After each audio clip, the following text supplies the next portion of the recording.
Hi, and welcome to the Adventures of Uber Dad. I'm back with part 12, and this is going to be the end of my, at least currently the end of my driving strategies.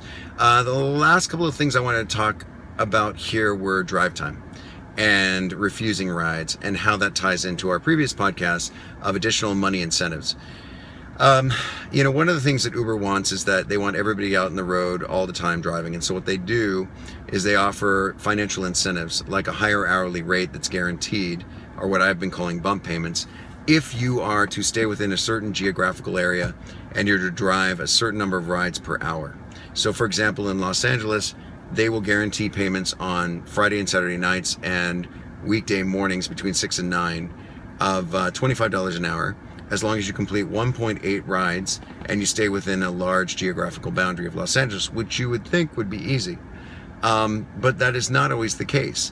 A lot of times you get a request as you're on the edge of that boundary, say in my case downtown Los Angeles, and somebody on the outskirts of the boundary further east will request me.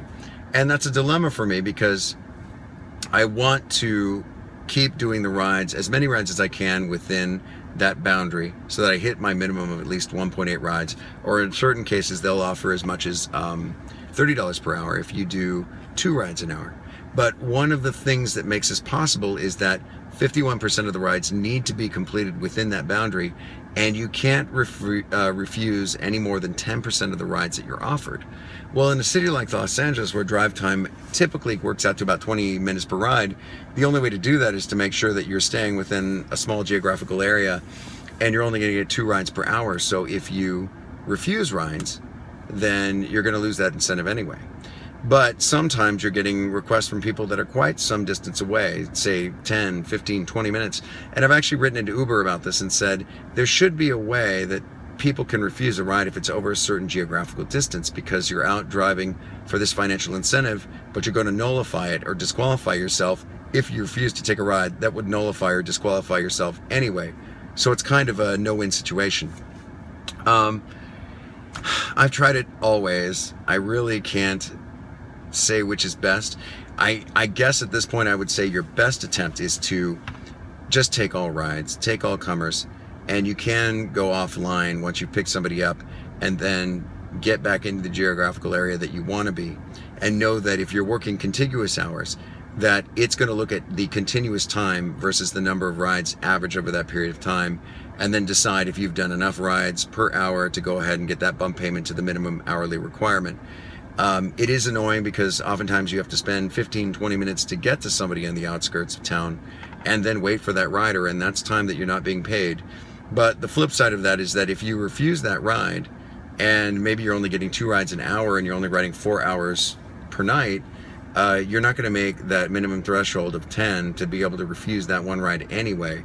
And that thing could happen to you too at the end of the night, where somebody wants you to pick them up and you just absolutely have to leave, so you have to refuse them there. It's a tricky situation to be in, but I think your best result is to just go ahead and get those people and take them to their destination, and hopefully it's not too far away. And if you need to and don't feel you can get back within the geographical boundary that you want to be, you can go ahead and go offline and come back online when you are, which is, free drive time where you're not being paid, but at least you stand a chance for still getting that additional bonus. There are additional incentives which have nothing to do with refusal of rides. It's the number of rides that you take. So that might be another reason why you would ignore the hourly rate and go ahead and refuse rides until you can find ones in geographical locations that make it easier for you to accumulate the maximum number of rides that you can. But again, that can be a real problem because you have no guarantees how long those rides are going to be. So, you may pick one person up in the area that you expect to be, and that person may want you to take them to the airport or to some other county. So the end of it is, I think it's unpredictable enough. Your best strategy is probably to be out there during the hours that you think you have the best chance for the incentives, and there's going to be the most rides available. Go for those incentives. Don't refuse any rides. Use your going offline strategically, knowing that you can get back online, and it's going to look at those hours cumulatively, and just take a look at your average pay from there. And they send you out a weekly tracker so that you can actually see what your weekly rate was versus the previous week, and it keeps all that information in the database, so it should be easy enough to track. But I think that is probably your best strategy to go. So that's going to be it for driving strategies for now.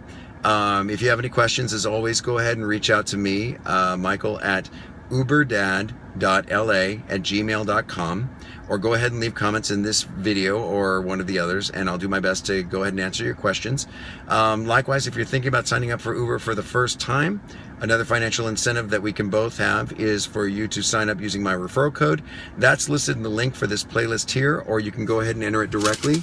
It is R7F5BJXYUE, and if you sign up for that, you receive a cash payment once you've completed a certain number of rides, as do I, and that fluctuates week to week depending on the incentives.